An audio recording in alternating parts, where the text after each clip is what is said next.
Hey, good morning, everybody, and welcome to What's Hot on the Open, taking a look at all the action here in the U.S. markets here on MarketStream.live. My name is Joseph Cusick with the Cusick Group, securities offered by MoneyBlock. And taking a look at the major moving averages, we've got a little bit of a mixed market. You have the Dow Jones up 32 at 20,514 on the futures.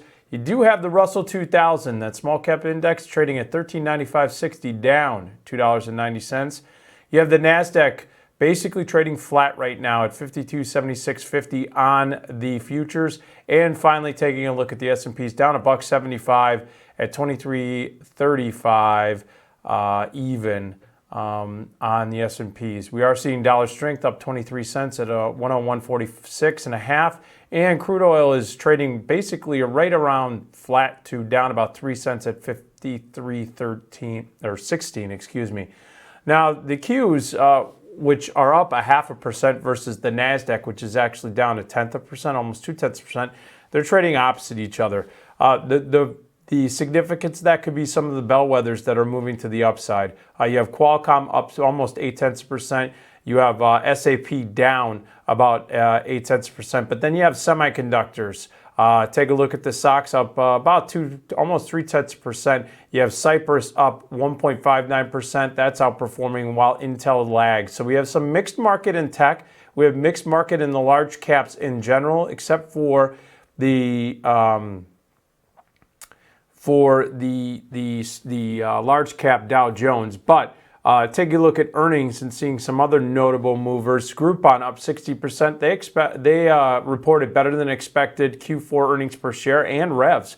You also have Wix, the WIX, the website designer, where you can go and build your own website, up 13.5%. Again, reported better than expected Q4 earnings per share and revenues. And then finally, and they raised their expectations for Q1 as far as revs in 2017. Also, ADI is up 0.8%. Now, what did disappoint on earnings this morning was LXFT, down 3.6%.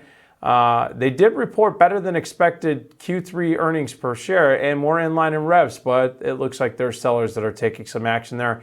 And SHOP, SHOP, down 0.6%. So we're seeing that buyers are continuing to persist on the upward momentum, right? And that basically favors new highs in the large cap names. But we have to note that the relative strength that we've seen is getting into territories that might get a little too tired in the Qs, the diamonds, and the spiders.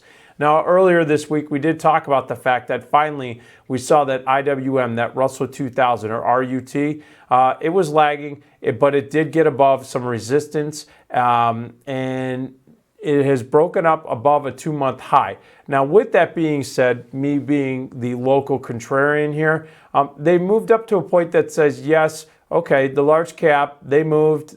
We finally caught up. We can look at the fresh new highs and say there might be some validation, but I think sellers are going to start thinking about sinking in their teeth up at these levels. Volumes have been light when they've been making the news highs, and bottom line is you're going to have to watch this price action very closely before you jump in and see that momentum start to kick into the downside.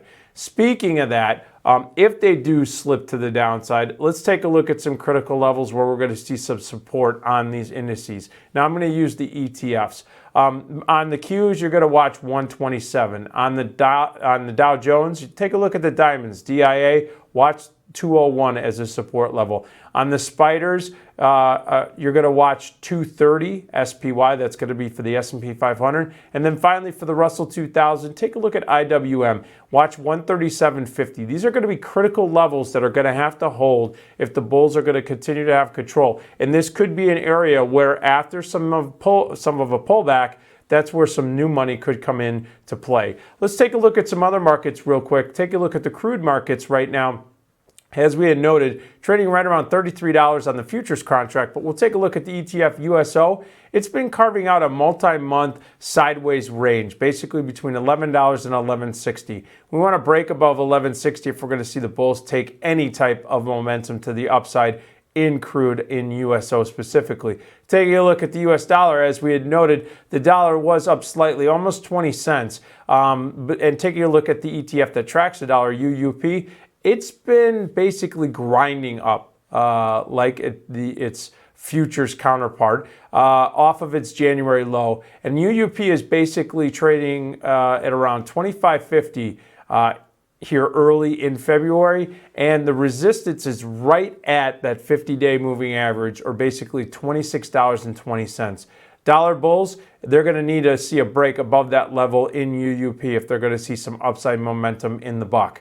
Taking a look at bonds, you could, as we noted earlier, the bonds basically have been mixed down a little bit early in this session. Basically, the 30 years trading at 149.27, and the 10 years trading at 123, basically 30. Now, with that being said, we can take a look at a blended bond ETF, the IEF, which is the 7-year and 10-year bond blended together. It's been in a range basically between 104 and 106 for the beginning of this new trading year.